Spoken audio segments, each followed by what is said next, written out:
All right, so good afternoon. I'm Naomi, and this is Robin on Cooking Revolution. all right. So during this episode, we're gonna get a chance to look at another leader of during near Catherine's time. This time in France, though. Okay, so his name was King Louis the 16th. He ruled as an absolute monarch over France.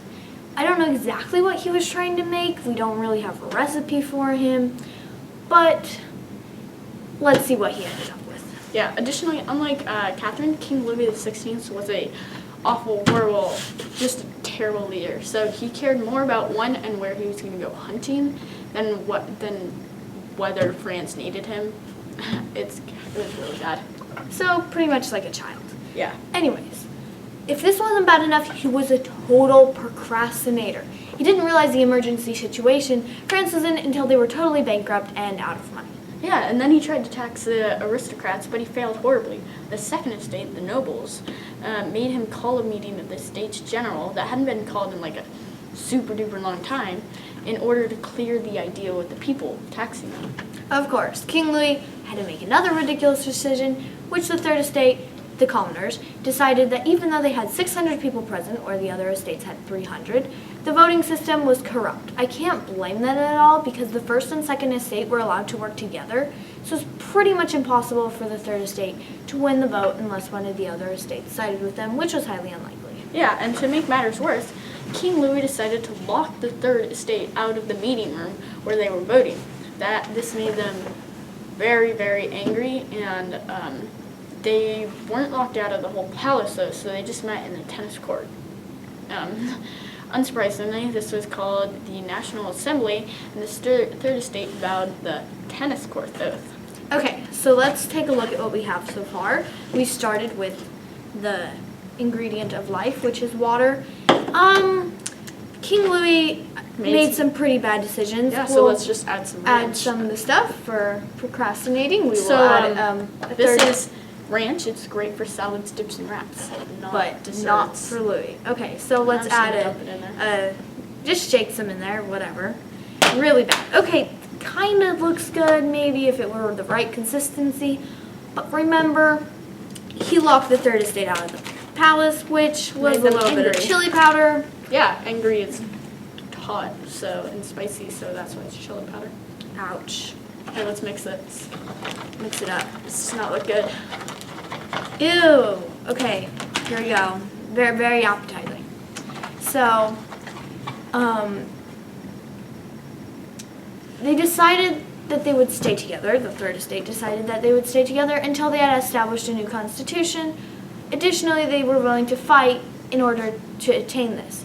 King Louis, being as smart as he is, ha ha ha, decided to tell the first and second estate to join the first estate, which was a little bit of salt. Yeah, this idea was definitely not a good one because it made him look like a traitor. Not soon after that, he placed Swiss soldiers around the town because he didn't trust his own soldiers, which really made him look like he didn't trust anyone and was plotting against his own people. Exactly. Let's add some nutmeg. Oh, nutmeg is really not that good. Yeah, Except for add a lot because he made Okay. Anyways, I feel like the people were making the right decision not to trust King Louis because he was making all this ridiculous stuff, and to be suspicious and careful towards him as the monarch. So this is one of the reasons that the Bastille prison was stormed mostly by the third estate, because there were only 7 prisoners. They mostly stole weapons, but this was basically just a big act of defiance against King Louis XVI. And it was also a very big day for the French, and it's now like their kind of a 4th of July thing, except it's on July 14th, and it's French. Then there was that new time period where the commoners pretty much took over and became outlaws. That was called the Great Fear. I bet that wasn't pretty good for King Louis either. Additionally, the Rights of Man was released, which stated that King Louis XVI was, he wasn't really an absolute monarch anymore. There was more of a democracy, not really a democracy though, because they didn't have a government. But because King Louis was just a private citizen, he didn't really like being in France anymore and decided to try and run away because things were getting too messy. Yeah. However, if you're a king running away and your face is all over the currency, somebody is bound to recognize you, and that's exactly what happened on the French border. He was then tried for treason and executed by the means of the guillotine.